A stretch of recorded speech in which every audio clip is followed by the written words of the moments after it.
Episode शुरू होता है। सोआ हैरिस से कहती है, हम अब तक इसे काफ़ी दिनों तक टाल चुके हैं, अब जाने का वक्त आ गया है, बल्कि हम कल ही जाएंगे। हैरिस पूछता है, पर हम कहाँ जाएंगे? सोआ कहती है, तुम्हें स्कूल जाना होगा। तो सोआ 5 दिनों तक मेहनत करके ड्यूक हैरिस को यहाँ की ज़िंदगी जीने का तरीका सिखाती है, जिससे कि हैरिस यूसियोंग के शरीर में रहते हुए उसी की तरह पेश आए। अब हैरिस यहाँ की दुनिया के बारे में काफ़ी कुछ सीख गया होता है, पर फिर भी वो अभी स्कूल नहीं जा रहा होता है। एक दिन टीचर सोआ से यूसियोंग के बारे में पूछती है कि वो स्कूल क्यों नहीं आ रहा है। तब सोआ को समझ आता है कि अब ये और ज़्यादा नहीं चल सकता, तो इसीलिए वो हैरिस को अपने साथ स्कूल लेकर आती है। वो दोनों क्लास के बाहर गेट पर खड़े होते हैं। वो धीरे से हैरिस से कहती है, मैंने जो तुमसे कहा है वो तुम याद रखना। हैरिस कहता है, ठीक है, मुझे याद है। सोआ क्लासरूम का दरवाज़ा खोलती है और दूसरे स्टूडेंट्स की नज़र हैरिस यानी यूसियोंग पर पड़ती है। वो यूसियोंग को देखकर सरप्राइज हो जाते हैं। वो क्लासमेट्स उसके पास आकर उससे पूछते हैं, क्या तुम काफ़ी बीमार थे? तुम पूरे 2 दिनों की छुट्टी पर थे, क्या अब तुम ठीक हो? सोआ धीरे धीरे वहाँ से जाने लगती है। यूसियोंग अपने स्कूल में काफ़ी पॉपुलर है, पर हैरिस ऐसी सिचुएशन से थोड़ा परेशान दिख रहा होता है। वो सोआ की कही बात याद करता है। तो सोआ ने उसे बताया था कि क्योंकि यूसियोंग पॉपुलर है, तो ये जाहिर सी बात है कि स्कूल जाने पर वो लोग तुमसे बात करना चाहेंगे। तो अगर ऐसा कुछ होता है तो तुम ऐसा नाटक करना कि जैसे तुम काफ़ी बीमार हो। अब प्रेजेंट टाइम में हैरिस क्लासमेट के सामने ज़ोर ज़ोर से खांसना शुरू कर देता है। वो अपनी टेबल की ओर जाते हुए कहता है, मुझे माफ़ करना, पर अब भी मैं बीमार महसूस कर रहा हूँ। हैरिस सोआ की ओर देखता है। सोआ उसे इशारा करके कहती है, बहुत बढ़िया। हैरिस अपनी चेयर पर हेड डाउन करके बैठ जाता है। ये देखकर उसके क्लासमेट्स को यूसियोंग की चिंता होने लगती है। वो आपस में बात करते हुए कहते हैं, मैंने कभी भी यूसियोंग को इस तरह डेस्क पर हेड डाउन करते हुए नहीं देखा। हैरिस सोचता है, अब बस मुझे स्कूल के ख़त्म होने तक का इंतज़ार करना है। तभी उसके क्लासमेट्स उसे कंबल ओढ़ाने लगते हैं। वो उससे कहते हैं, हम आशा करते हैं कि तुम जल्दी ही ठीक हो जाओगे, हम तुम्हारे लिए कंबल लेकर आए हैं। इतने सारे कंबल ओढ़ने की वजह से हैरिस को बहुत गर्मी लगने लगती है। वो गुस्से से सोआ की ओर देखने लगता है, पर सोआ उसे मुस्कुराते हुए गुड लक कहती है। तो किसी तरह स्कूल का ये आधा वक्त बीत जाता है और लंच हो जाता है। यूसियोंग का क्लासमेट हैरिस से पूछता है, हे यूसियोंग, हम साथ में लंच करें? पर दूसरी क्लासमेट कहती है, उसे आराम करने दो। इस तरह सभी लोग क्लासरूम से चले जाते हैं और क्लास में सिर्फ सोआ और हैरिस ही होते हैं। सोआ हैरिस के पास आकर कहती है, अब तुम उठ सकते हो। हैरिस कहता है, ये सब बेवकूफ़ी है, मुझे समझ नहीं आ रहा है कि मैं आखिर ये सब क्यों कर रहा हूँ। सोआ उसे कहती है, तुम चिंता ना करो, अब तक सब कुछ ठीक था। मैं तुम्हें स्कूल के तौर तरीके के बारे में सिखाती रहूंगी, तो चलो हम लंच करने चलते हैं। तभी अचानक क्लासरूम में एक लड़की आती है और उनसे पूछती है, क्लास प्रेसिडेंट कहाँ है? वो कहती है, यूसियोंग, तुम यहाँ क्या कर रहे हो? क्या तुम भूल गए कि ये स्टूडेंट्स की मीटिंग का वक्त है? सोआ परेशान होकर सोचती है, आखिर मैं ये कैसे भूल गई कि यूसियोंग क्लास प्रेसिडेंट है? अब मैं क्या करूँ? मैं हैरिस को मीटिंग में नहीं भेज सकती। वो उस लड़की से कहती है, यूसियोंग काफ़ी बीमार है, क्या मैं इसकी जगह वहाँ जा सकती हूँ? मैं क्लास की वाइस प्रेसिडेंट हूँ। वो लड़की कहती है, ठीक है, इसमें कोई परेशानी नहीं होगी। सोआ उसके साथ चली जाती है। अब हैरिस क्लास में अकेले बैठा होता है। वो सोचता है, सोआ, तुम मुझे इस तरह अकेले छोड़कर कैसे जा सकती हो? पर यहाँ का क्लासरूम कितना छोटा है, मुझे यकीन नहीं हो रहा है कि ये लोग बच्चों को यहाँ पढ़ाते हैं। तभी क्लासरूम में वही यूसियोंग के क्लासमेट्स आ जाते हैं, जिनकी आवाज़ सुनकर हैरिस घबरा जाता है। उन क्लासमेट्स में से एक लड़का यूसियोंग से पूछता है, यूसियोंग, तुम उठ गए, क्या तुम्हें अब अच्छा महसूस हो रहा है? क्या तुम्हें भूख लगी है? हैरिस समझ नहीं पा रहा होता है कि वो इस सिचुएशन से कैसे निकले। वो लड़का दूसरी क्लासमेट के नूडल छीनकर हैरिस को देते हुए कहता है, क्या तुम सोयुन के स्पेशल नूडल खाना चाहोगे? लो, इसे खाकर देखो, ये काफ़ी टेस्टी है। इधर सोआ स्टूडेंट काउंसिल की मीटिंग में होती है। मीटिंग में आने वाले स्कूल फेस्टिवल को लेकर डिस्कशन किया जा रहा होता है। सोआ को हैरिस की चिंता सता रही होती है। वो सोचती है, वो ज़रूर ठीक होगा, वैसे भी क्लासरूम में उसके अलावा और कोई भी स्टूडेंट नहीं है। देन मीटिंग खत्म होने पर वो अपनी क्लास की ओर जा रही होती है। तभी उसके पीछे से एक लड़की आकर उससे कहती है, तुम क्लास 3 की क्लास रिप्रेजेंटेटिव हो, है ना? तो ये वही लड़की है जिस पर यूसियोंग का क्रश है। इस लड़की का नाम हैमिन बेक है। हैमिन सोआ से पूछती है, यूसियोंग की जगह आज तुम मीटिंग में क्यों आई हो? सोआ बताती है, आज मैं उसकी जगह यहाँ आई क्योंकि यूसियोंग की तबीयत ठीक नहीं है। हैमिन वहाँ से जाते हुए कहती है, अच्छा ठीक है, मैं तुमसे बाद में मिलूंगी। अब सोआ हैरिस के लिए बन खरीदने के लिए कैंटीन आती है। वहाँ उसे एक लड़की मिलती है। ये पर्पल बालों वाली लड़की सोवा के फील्ड टीम की साथी है और ये सोवा की अच्छी दोस्त भी है। इस लड़की का नाम जियोन सियो है। जियोन सोवा से पूछती है, क्या कोई बात है? तुमने आज अपनी मॉर्निंग और इवनिंग की प्रैक्टिस मिस कर दी। सोवा कहती है, आज मुझे स्टूडेंट काउंसिल मीटिंग में जाना पड़ा, इसीलिए ऐसा हुआ। जियोन कहती है, क्या ये सच है? मैंने तुम्हें आज सुबह योसियोंग के साथ में देखा था। तो ट्रैक प्रैक्टिस के समय जियोन ने सोवा को योसियोंग के साथ में देख लिया था। वो सोवा से कहती है, मैंने पहले कभी भी तुम्हें योसियोंग के साथ स्कूल में टहलते हुए नहीं देखा। सोवा कहती है, हाँ ऐसा है क्योंकि योसियोंग इस समय थोड़ा बीमार है। जियोन को सोवा की ये बात कुछ ज़्यादा पचती नहीं है। देन वो दोनों अपने क्लासरूम की ओर आते हैं। क्लासरूम के आसपास काफ़ी भीड़ लगी होती है और वहाँ से काफ़ी आवाज़ें आ रही होती है। सोवा खिड़की से झांककर अंदर देखती है तो क्लास के अंदर योसियोंग यानी हैरिस ने अपनी क्लासमेट की कॉलर पकड़ रखी होती है। वो गुस्से में उससे कहता है, मुझे पता था कि तुम एक कातिल हो, तो बताओ मुझे मारने के लिए तुम्हें यहाँ किसने भेजा है? वो क्लासमेट हैरिस से काफ़ी डर रहा होता है। सोवा भी ये सब देखकर शॉक्ड हो जाती है। वो उससे कहती है, योसियोंग तुम ये क्या कर रहे हो? हैरिस कहता है, सोवा तुम दूर रहो, ये लड़का एक हत्यारा है। इसने मुझे खाने की एक ऐसी चीज़ दी जो कि किमची से भी कहीं ज़्यादा तीखी थी। तो वो क्लासमेट हैरिस को स्पाइसी नूडल खिला रहा था जिसे हैरिस ने मौत की साजिश समझ लिया। अब सोवा उनके झगड़े को किसी तरह सुलझाती है और हैरिस को अपना लाया हुआ बन खाने को देती है।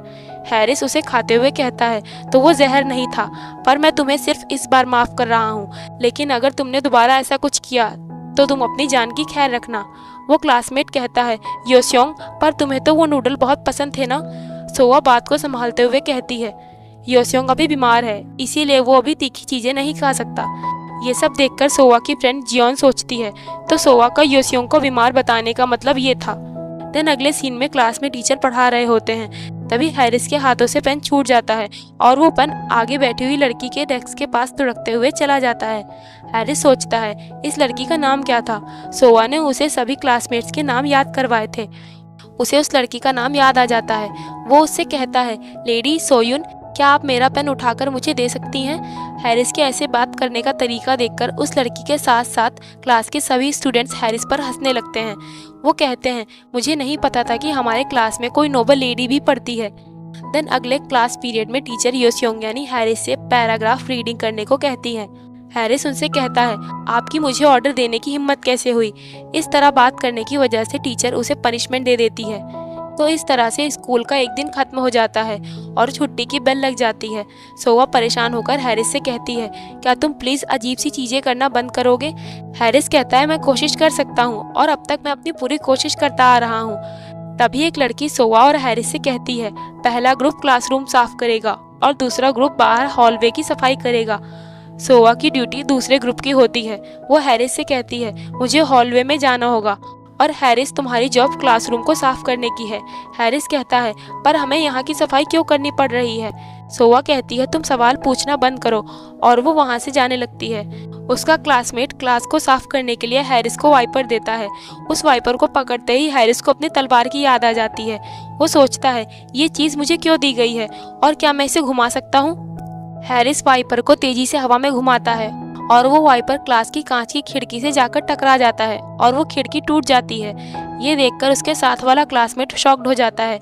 सोवा को भी खिड़की के टूटने की आवाज़ आती है और वो भी ये देखकर काफ़ी हैरान हो जाती है। देन हैरिस को टीचर के पास ले जाया जाता है। टीचर कहती है, योसियोंग, ये तो तुम्हारे नेचर के बिल्कुल अपोजिट है। तुमने वो खिड़की क्यों तोड़ दी? इससे दूसरे बच्चों को चोट भी लग सकती थी, लेकिन अब मुझे तुम्हें इस काम के लिए पनिशमेंट देनी होगी। पनिशमेंट के तौर पर तुम्हें स्कूल के बाद रुककर कैंपस की सफाई करनी होगी। देन अगले सीन में सफाई के काम में सोवा भी उसके साथ में होती है। वो उससे कहती है, मैं यहाँ से शुरुआत करती हूँ और तुम दूसरे कोने को साफ करना। ध्यान रहे कि कोई भी कूड़ा छूटने न पाए। तो कुछ वक्त पहले एक मोमेंट में हम देखते हैं कि जब टीचर हैरिस को पनिशमेंट दे रही थी, तभी सोवा वहाँ आ जाती है और टीचर से कहती है, योसियोंग से झगड़ते समय मैंने ही उस खिड़की को तोड़ दिया था, इसीलिए मैं भी स्कूल के बाद सफाई के लिए उसके साथ में रहूँगी। अब प्रेजेंट में हैरिस सफाई करते हुए सोचता है, मैंने सोवा से नहीं कहा था कि वो मेरे लिए स्टैंड ले। शाम तक वो दोनों कैंपस की सफाई खत्म कर लेते हैं। घर आकर सोवा जियोन से फ़ोन पर बात कर रही होती है। जियोन कहती है, तुम्हें योसियोंग की गलती को अपने सर नहीं लेना चाहिए था, तुमने वो खिड़की नहीं तोड़ी थी। सोवा कहती है, कोई बात नहीं। जियोन कहती है, योसियोंग काफ़ी अजीब बिहेव कर रहा था, मैंने पहले कभी उसे ऐसी चीज़ें करते हुए नहीं देखा। सोवा बात को टालते हुए कहती है, हाँ मुझे भी ऐसा ही लगता है। जरूर यूसियोंग का सर कहीं टकरा गया है जिसके कारण वो ऐसी अजीब सी हरकतें करने लगा है। जियोन कहती है, सोवा तुम ठीक हो ना? तुम्हें यूसियोंग के आसपास रहने से अनकंफर्टेबल महसूस होता था। इस पर सोवा सोचती है वो असली यूसियोंग नहीं है। तो स्कूल के पहले दिन इतना सब झेलने के बाद अब हैरिस का बिहेवियर थोड़ा ठीक हो जाता है, पर फिर भी वो बीच बीच में अपनी उटपटांग हरकतें किया ही करता है। क्लास के 6th पीरियड में सोवा देखती है कि हैरिस को नींद आ रही है। वो उसे एक क्यूट सा टेडी देते हुए कहती है, लो तुम इसे तकिए के तौर पर यूज कर सकते हो। हैरिस कहता है, नहीं, मुझे इस बच्चे के खिलौने जैसे दिखने वाली चीज की जरूरत नहीं है। सोवा जबरदस्ती वो टेडी उसे दे देती है। हैरिस पहले उस टेडी को देखता है और फिर वो सोवा की ओर देखता है जो कि अपने काम में बिजी होती है। देन थोड़ी देर बाद सोवा देखती है कि हैरिस उसी टेडी के ऊपर अपना सर रखकर सो जाता है। स्कूल एंड होने के समय सोवा हैरिस के पास जाती है। वो उसे जगाकर कहती है, माय लॉर्ड, घर जाने का समय हो गया है। रास्ते में हैरिस उससे कहता है, तुम मुझे एक बच्चे की तरह ट्रीट कर रही हो। सोवा कहती है, तुम वही तो हो। ना केवल मैं स्कूल फेस्टिवल एप्लीकेशन को लेकर परेशान हूँ, बल्कि मैं स्कूल में ठीक से पेश आने के लिए तुम्हारी भी मदद कर रही हूँ। इतना ही नहीं, बल्कि तुम्हारी वजह से मुझे स्कूल में देर तक रुककर सफाई भी करनी पड़ी। हैरिस मन में सोचता है, मैं तो ये देखना चाहूँगा कि अगर तुम रैमियम राज्य में होती तो तुम्हारा क्या हाल होता। वो सोवा से पूछता है, हम कहाँ जा रहे हैं? ये रास्ता हमारे घर का तो नहीं है। सोवा उसे पुलिस स्टेशन के पास ले आती है। पुलिस स्टेशन देखकर हैरिस डर जाता है। वो कहता है, मैं इस जगह को जानता हूँ, तुम मुझे यहाँ लेकर आई हो ताकि मुझे उस जेल में दोबारा से बंद किया जा सके। सोवा कहती है, नहीं, ऐसा नहीं है, तुम चुपचाप मेरे साथ में चलो। हैरिस घबराकर कहता है, मुझे छोड़ दो, तुम मुझे कहाँ लेकर जा रही हो? सोवा सोचती है, उस दिन ट्रक से टकराने के बाद ही योसियोंग की बॉडी पर हैरिस की आत्मा ने कब्जा कर लिया था। उस वक्त मैं उस ट्रक के नंबर प्लेट पर ध्यान नहीं दे पाई, पर जिस रोड पर यह सब हुआ वो स्कूल के ठीक सामने वाली रोड है जहां सिक्योरिटी कैमरास भी जरूरी होगा। हो सकता है जिस ट्रक ने उसे टक्कर मारी थी उससे हमें हैरिस को वापस भेजने का कोई तरीका मिल जाए। तो इसीलिए सोवा हैरिस के साथ पुलिस स्टेशन आती है। वो काउंटर पर बैठी पुलिस वुमेन से कहती है, हम उस गाड़ी की तलाश कर रहे हैं जिसने मेरे दोस्त को टक्कर मारी थी। पुलिस वुमेन कंप्यूटर में कुछ देर चेक करने के बाद उनसे कहती है, हमने आपकी रिपोर्ट ले ली है, लेकिन इन्वेस्टिगेशन करने में थोड़ा टाइम लगेगा, पर जैसे ही हमें कोई जानकारी मिलेगी हम आपको बता देंगे। देन अगले सीन में सोवा रनिंग की प्रैक्टिस कर रही होती है। तभी जियोन आकर उसे पानी की बोतल देती है। वो सोवा से कहती है, ये साल काफी इम्पोर्टेंट है, तुम्हें अपनी कॉलेज एप्लीकेशन पर भी फोकस करना होगा। सोवा कहती है, मैं भी यही चाहती हूँ, पर योसियोंग। जियोन कहती है, योसियोंग, अब उसने क्या किया? सोवा कहती है, नहीं, कुछ भी तो नहीं, मैं कह रही थी कि हम दोनों ही क्लास रिप्रेजेंटेटिव हैं, इसीलिए हम स्टूडेंट काउंसिल मीटिंग में काफी बिजी रहते हैं। जीवन कहती है, हाँ, तुम्हारा तो बिजी होना समझ में आता है, आखिर स्कूल फेस्टिवल भी नजदीक ही है। सोवा सोचती है, मैं तो इसके बारे में बिल्कुल भूल ही गई थी।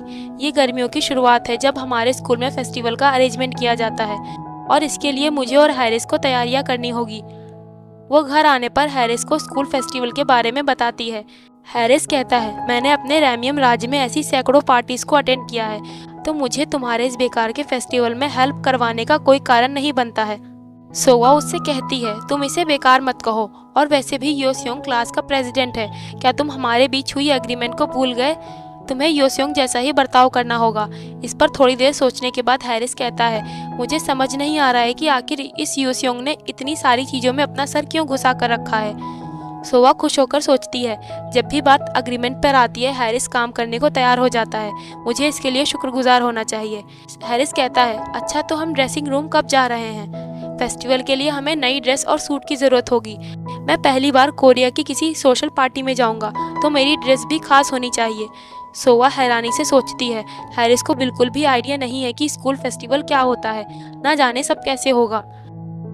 स्कूल में फेस्टिवल को लेकर मीटिंग होती है। सोवा क्लास के सभी स्टूडेंट से कहती है, हर क्लास को फेस्टिवल के लिए अपनी बूथ की थीम डिसाइड करनी होगी। क्या किसी के पास कोई आइडिया है? हैरिस भी सोवा के साथ में होता है। वो सोचता है, मैंने रैमियम किंगडम में कई सारी दावतों को अटेंड किया है, पर मुझे वो बिल्कुल भी पसंद नहीं था, लेकिन फिर भी क्योंकि मुझे फेस्टिवल की तैयारी का काम सौंपा गया है तो मुझे इसे अच्छे से करना चाहिए। वो क्लास के एक स्टूडेंट से थीम के बारे में अपनी राय देने को कहता है। वो लड़का हॉन्टेड हाउस की सलाह देता है। हैरिस कहता है, ये एक इंटरेस्टिंग ऑप्शन है। वो थीम के बारे में एक दूसरी स्टूडेंट से पूछता है। वो स्टूडेंट मेड कैफे का आइडिया देती है। हैरिस सोचता है, मेरे किंगडम में सैकड़ों मेड्स हैं, ये कुछ स्पेशल नहीं है। वो कहता है ठीक है। हैरिस को ये काम करता हुआ देखकर सोआ सोचती है शायद हैरिस अपनी पूरी कोशिश कर रहा है। देन क्लास में फेस्टिवल थीम सेलेक्ट करने के लिए वोटिंग की जाती है जिसमें स्नैक बार को सबसे ज़्यादा वोट मिले होते हैं। इसके बाद सोआ हैरिस से कहती है मुझे खुशी है कि तुम अपनी पूरी मेहनत से काम कर रहे हो, पर यह तुम्हारी नोबल हाउस की मीटिंग से अलग है। तुम थोड़ा अच्छे से पेश आ सकते हो। हैरिस कहता है तुम्हें किस बात की शिकायत है? इन सब लोगों ने मेरे सवाल का इतनी देरी से जवाब दिया, फिर भी मैंने किसी को सजा नहीं दी। सोआ सोचती है आखिर ये हैरिस कौन सी दुनिया का प्राणी है। तभी अचानक एक लड़की जोर से सोआ का नाम पुकारते हुए क्लासरूम में आती है। वो लड़की सोआ से पूछती है तुम इतने समय से ताइक्वांडो की ट्रेनिंग के लिए क्यों नहीं आ रही हो? इस लड़की का नाम ग्योंग जोंग है जो कि ताइक्वांडो स्टूडियो से सोआ की दोस्त है। ग्योंग कहती है तुम दोनों साथ में यहाँ क्यों हो? वो योस्योंग यानी हैरिस को गौर से देखने लगती है। हैरिस सोचता है ये बच्ची कितने साल की होगी, ये तो मेरे कंधे तक भी नहीं है। ग्योंग सोआ से पूछती है सोआ क्या तुम दोनों ने डेट करना शुरू कर दिया? सोआ कहती है ऐसा नहीं है, हम दोनों स्कूल फेस्टिवल के बारे में बातचीत कर रहे थे। तुम्हें तो पता ही है कि योस्योंग क्लास का प्रेसिडेंट है। ग्योंग थोड़ा सोचते हुए कहती है अच्छा तो ये वही पॉपुलर क्लास प्रेसिडेंट है।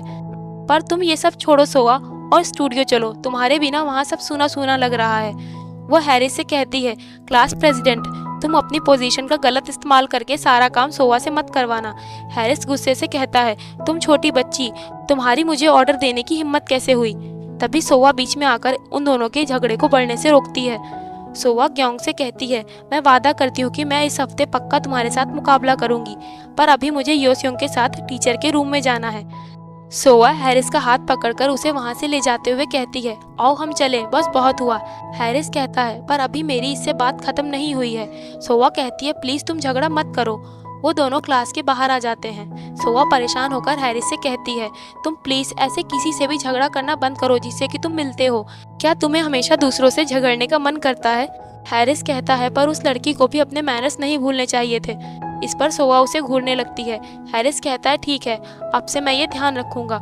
सोआ उससे कहती है छोड़ो भी, हमें क्लास में वापस नहीं जाना चाहिए। हो सकता है ग्योंग हमें अब भी वहाँ मिल जाए, पर क्योंकि हम बाहर हैं तो चलो मैं तुम्हें स्कूल का टूर दे देती हूँ, आओ चलो। सोआ हैरिस के साथ में होती है। तभी बालकनी से हैमिन, वो लड़की जिस पर योस्योंग का क्रश है, वो हैरिस और सोआ को एक साथ टहलता हुआ देखकर शॉक्ड हो जाती है। सोआ हैरिस को स्कूल में घुमा रही होती है। वहाँ खड़ा एक भूरे बालों वाला लड़का उन दोनों को देख रहा होता है। तभी उसे पीछे से कोई आवाज़ देता है और वो वहाँ से चला जाता है। देन अगले सीन में सोआ स्टूडेंट काउंसिल की मीटिंग में आई हुई होती है। मीटिंग में उसके क्लास की थीम के बारे में पूछा जाता है। सोआ बताती है कि हमने स्नैक बार करने का डिसाइड किया है। तभी हैमिन कहती है ये तो काफ़ी बोरिंग है, हमारे स्कूल के सामने वाली रोड इन बार से भरी हुई है। सोआ कहती है मैं इससे सहमत हूँ, पर इसी वजह से ये स्टूडेंट के बीच में काफ़ी पॉपुलर होगा। अब वो लोग दूसरे टॉपिक्स पर अपना डिस्कशन शुरू कर देते हैं, पर सोआ अपने जितने भी आइडियाज़ पेश करती है हैमिन उन सब में कुछ ना कुछ गलतियाँ निकालने लगती है। इससे सोआ का दिमाग गर्म हो जाता है। वो सोचती है क्या हैमिन ये सब जानबूझकर कर रही है। देन कुछ देर बाद मीटिंग खत्म हो जाती है और सोआ की हालत भी डाउन हो जाती है। बाहर आने पर हैमिन सोआ से पूछती है दोबारा से तुम ही मीटिंग में आई हो, क्या योस्योंग अब भी बीमार है? पर अगर वो बीमार है तो वो हर जगह तुम्हारे साथ में क्यों घूम रहा है? वो सोआ को धक्का देकर कहती है तुम रास्ते में खड़ी हो सोआ यू। अब प्रैक्टिस के वक्त सोआ सोचती है शायद हैमिन ने हमें साथ में देख लिया था, इसीलिए वो मीटिंग के वक्त मुझे घूर रही थी। पर इस बात का सेंस भी बन रहा है, हैमिन का भी योस्योंग पर क्रश है और उसका क्रश अचानक किसी दूसरी लड़की के साथ घूम रहा है। जाहिर सी बात है ये उसे पसंद नहीं आएगा। फील्ड में बैडमिंटन की प्रैक्टिस चल रही होती है और हैरिस भी वहीं पर होता है। वो बैडमिंटन का रैकेट को उठाकर देखता है और उसे तोड़ देता है। सोआ परेशान होकर भागते हुए उसके पास आती है। वो सोचती है मैं इसे अकेले नहीं छोड़ सकती। सोआ की फ्रेंड जियोन उसे देखती है कि सोआ दोबारा योस्योंग के साथ में है और उसे डांट रही है। देन सोआ और हैरिस बैडमिंटन खेलने लगते हैं। हैरिस बैडमिंटन काफ़ी अच्छे से खेल रहा होता है। सोआ कहती है तुम बैडमिंटन में इतने अच्छे क्यों हो? वो सोचती है योस्योंग कभी भी इतना एथलेटिक नहीं था। हैरिस कहता है ये एक तलवारबाज के लिए कुछ भी स्पेशल नहीं है। सोआ हैरानी से उससे पूछती है क्या तुम एक तलवारबाज हो? हैरिस कहता है क्या तुम्हें इसके बारे में नहीं पता था? भले ही मैं अभी इस कमज़ोर और नाजुक शरीर में हूँ, पर फिर भी। तभी सोआ उसे रोककर कहती है इसका मतलब तुम चट्टानों को भी काट सकते होगे। हैरिस कहता है हाँ, मैं अपनी दुनिया में मॉन्स्टर से भी निपटता हूँ। सोआ सोचती है मैंने शुरू से ही हैरिस की मदद करने पर ही फोकस किया। जिससे कि वो यहाँ की दुनिया में फिट हो सके, पर मैंने कभी भी पर्सनली उसे जानने की कोशिश नहीं की। वो हैरिस से पूछती है, क्या तुम मेरे साथ स्नैक बार चलना चाहोगे? देन वो उसे एक स्नैक बार में ले आती है। वो मेन्यू देखकर हैरिस से पूछती है, हमें क्या लेना चाहिए, तकबोकी या फ्राइड वेजीज? हैरिस कहता है, मैं इन सारी चीज़ों से अनजान हूँ, तुम्हें जो भी ठीक लगे वो तुम ऑर्डर कर दो। सोवा तकबोकी और फिश केक ऑर्डर कर देती है। बार में टीवी पर म्यूजिक परफॉर्मेंस आ रहा होता है। सोवा उसे देखकर कहती है, ये मेरा फेवरेट सॉन्ग है। सोवा उस म्यूजिक को सुनकर काफ़ी खुश होती है। हैरिस उसे देखकर सोचता है, मैंने तो अब तक सिर्फ ओपरा ही सुने हैं। वो कहता है, ये कितना शांति भरा है। सोवा कहती है ना, मुझे इसके सारे गाने पसंद है। देन उनका ऑर्डर किया हुआ खाना आ जाता है। हैरिस उस डिश को देखकर कहता है, तुम मुझे दोबारा बेवकूफ़ तो नहीं बनाने वाली हो ना सोवा? इस खाने के कलर को देखकर लगता है ये ज़रूर काफ़ी तीखा होगा। सोवा कहती है, तुम जल्दी समझ गए, पर कोई बात नहीं, इसी वजह से मैंने दूसरी डिशेस भी ऑर्डर की हुई है। तुम दूसरी चीज़ें खा सकते हो, ये तीखी नहीं है। हैरिस उनमें से एक डिश को खाकर कहता है, ये जितना ऊपर से दिखता है उसे टेस्टी है। इस दुनिया का अधिकतर खाना अच्छा है अगर उसका रंग लाल ना हो। सोवा कहती है, अच्छा, जो तुम अभी खा रहे हो उसे उबले हुए पीगी के खून से बनाया गया है। ये सुनकर हैरिस को एक जोर का झटका लगता है। वो चिल्लाते हुए सोवा से कहता है, क्या आज के बाद मैं कभी भी तुम्हारी बुरी डिशेस को नहीं खाऊंगा? तुम्हारी हिम्मत भी कैसे हुई मुझे ये खिलाने की? सोवा उसे दूसरी डिश देकर कहती है, मुझे माफ़ करना, पर तुम ये टेस्ट करके देखो, ये डिश मछली से बनी है, मैं सच कह रही हूँ। हैरिस सोवा से कहता है, अगर तुमने मुझे दोबारा से बेवकूफ़ बनाया तो तुम्हें मुझे चेस्टनट बार आइसक्रीम ही खिलानी होगी। सोवा कहती है, ठीक है, पर मैं तुम्हें यहाँ लेकर आई हूँ क्योंकि मैं तुमसे बात करना चाहती थी कि तुम्हें तुम्हारी दुनिया में वापस कैसे भेजा जाए। मुझे लगता है कि इसके लिए मुझे जानना होगा कि तुम्हारी दुनिया कैसी है। तो क्या तुम मुझे रैमियम किंगडम में अपनी ज़िंदगी के बारे में बता सकते हो? अब हैरिस बताना शुरू करता है। रैमियम किंगडम में मेरी ड्यूटी मॉन्स्टर्स और गद्दार लोगों के विद्रोह को ख़त्म करने की थी। अब हमें ड्यूक हैरिस लिकैरियल की ज़िंदगी के बारे में पता चलता है कि उसकी रैमियम किंगडम में कैसी लाइफ थी। हाउस लिकैरियल राजशाही परिवार के खून का ही एक खानदान है जिसके पास वॉर हीरोज़ की रेपुटेशन है। लिकैरियल खानदान काफ़ी पैसे और पावर वाली एक ऊंचे दर्जे की नोबल फैमिली है और हैरिस लिकैरियल फैमिली का इकलौता वारिस था। पूरे खानदान का इकलौता वारिस होने की वजह से बचपन से ही हैरिस पर फैमिली के दुश्मनों का जानलेवा हमला होने लगा, पर हाई सिक्योरिटी की बदौलत हैरिस की जान बच गई। उस वक्त हैरिस इतना ताकतवर नहीं था, इसी कारण उसके डैड उसे बिल्कुल भी पसंद नहीं करते थे। उसके डैड का कहना था कि उन्हें इस तरह के कमज़ोर वारिस की कोई ज़रूरत नहीं है। वो हैरिस से कहते हैं, अगर तुम्हें ज़िंदा रहना है तो तुम्हें खुद को काबिल बनाना होगा। हैरिस के डैड एक बेरहम और कठोर इंसान थे। इस तरह हैरिस ने मन में ठान ली कि उसे ज़िंदा रहने के लिए ताकतवर बनना होगा। देन 7 सालों बाद हैरिस एक बेहतरीन सोर्ड मास्टर यानी तलवारबाज बन जाता है। तब उसके डैड उसकी काबिलियत को देखकर कहते हैं, अब तुम मेरे उत्तराधिकारी बनने के लिए पूरी तरह से लायक हो। इस तरह कुछ समय बीत जाता है और हैरिस भी बड़ा हो जाता है। रियल हाउस के ऑफिशियल वारिस बनने के बाद भी हैरिस को जान से मारने की कई सारी कोशिश की गई, पर वो सब हैरिस का कुछ नहीं बिगाड़ सकी। जब हैरिस 17 साल का होता है तो उसके डैड की डेथ हो जाती है। रैमियम किंगडम के राजा उसके डैड के गुजर जाने के बाद उनकी जगह हैरिस को ड्यूक की पोजीशन दे देते हैं। इस तरह हैरिस को एक ड्यूक की पोजीशन मिल जाती है जिसमें उसके ऊपर रैमियम किंगडम की मॉन्स्टर्स और विद्रोहियों से रक्षा करने की जिम्मेदारी होती है। अब प्रेजेंट टाइम में अपनी पर्सनल जिंदगी के बारे में सोवा को बताते हुए हैरिस कहता है, और इस तरह मैंने कई सारे विद्रोहियों को ख़त्म कर दिया जैसा कि मेरे डैड ने किया था। ये सब सुनने के बाद सोवा हैरानी से सोचती है, ये तो सुनने में एकदम हिस्टोरिकल रोमांटिक नोवेल जैसा लग रहा है। जब मैं वो नोवेल पढ़ रही थी तब मैंने इसके बारे में इतना नहीं सोचा।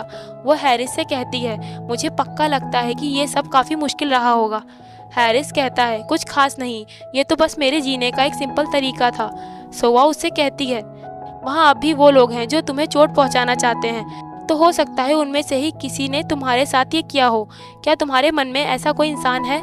हैरिस थोड़ी देर सोचने के बाद बताता है, ऐसे कई सारे बागी नोबल हाउस हैं जो कि हमारे इंपीरियल हाउस में हैं, जैसे कि dark magician, master of magic tower और ब्लैक मार्केट का हेड। सोवा हैरान होकर कहती है, ये तो काफ़ी ज़्यादा है। वैसे तुम यहाँ की दुनिया में आने से ठीक पहले क्या कर रहे थे? हैरिस उसे बताता है कि मैं जस्ट अपने बाथ में नहाने के लिए गया था। उस बाथ के पानी की स्मेल रोज़ की तुलना में काफ़ी स्पेशल लग रही थी। वो एक बढ़िया सा सेंट था। सोवा डरते हुए उससे पूछती है, कहीं तुम उस सेंट को स्मेल करने के बाद मर तो नहीं गए थे? हैरिस कहता है, मुझे नहीं पता, उसे स्मेल करने के बाद मैंने अपना होश खो दिया था। सोवा सोचती है, हो सकता है कि वो सेंट कोई नींद की दवा हो। वो कहती है, पहले हमें ये पता लगाना होगा कि तुम्हारी असली बॉडी के साथ क्या हुआ है। वो दोनों कैफे के बाहर आ जाते हैं। सोआ हैरिस को एक कार्ड देते हुए कहती है, तुम इस कार्ड का इस्तेमाल पब्लिक ट्रांसपोर्ट के लिए कर सकते हो। मुझे लगा कि तुम्हें इसकी ज़रूरत होगी क्योंकि आजकल हमारा बाहर आना जाना कुछ ज़्यादा ही होने लगा है। सोआ वहाँ से जाते हुए हैरिस से कहती है, तुम पहले घर जा सकते हो, तुम्हें रास्ता तो याद ही होगा। हैरिस उससे पूछता है, क्या तुम मेरे साथ नहीं आ रही हो? सोआ कहती है, नहीं, आज मुझे कहीं और जाना है। मैं तुमसे कल मिलूंगी और तुम घर ठीक से जाना। ये कहकर सोआ वहाँ से चली जाती है। हैरिस सोचता है, ये ज़रूर पहली बार है जब मैंने किसी को अपनी ज़िंदगी के बारे में बताया है। इधर सोआ अपने ताइक्वांडो के स्टूडियो में आ जाती है। उसे वहाँ इतने दिनों बाद देखकर वहाँ के मेंबर्स उसके हाल चाल के बारे में पूछने लगते हैं। ग्योंग सोआ से कहती है, मैंने तुम्हें बहुत मिस किया सोआ, चलो हम मुकाबला करते हैं। सोआ कहती है, रुको ज़रा, मुझे ड्रेस तो चेंज कर लेने दो। स्टूडियो का एक लड़का वहाँ के मेंबर्स से सोआ के बारे में पूछता है कि ये लड़की कौन है। वो उसे बताता है कि तुम सोआ के बारे में नहीं जानते होगे क्योंकि तुम अभी यहाँ नए हो। ये लड़की ताइक्वांडो की सबसे टैलेंटेड पर्सन है। दिन रात के समय हैरिस सोचते हुए एक बुरा सपना देख रहा होता है। वो शक्ल से काफ़ी परेशान लग रहा होता है। वो सपने में अपना बचपन देखता है जहाँ वो अपनी नैनी को पुकार रहा होता है, पर जैसे ही वो अपनी नैनी के पास आता है वो उसके पेट में छुरा भोंक देती है। तभी हैरिस अचानक से इस भयानक सपने से जग जाता है और डर के मारे पसीना पसीना हो जाता है और ये एपिसोड भी यहाँ पर एंड हो जाता है।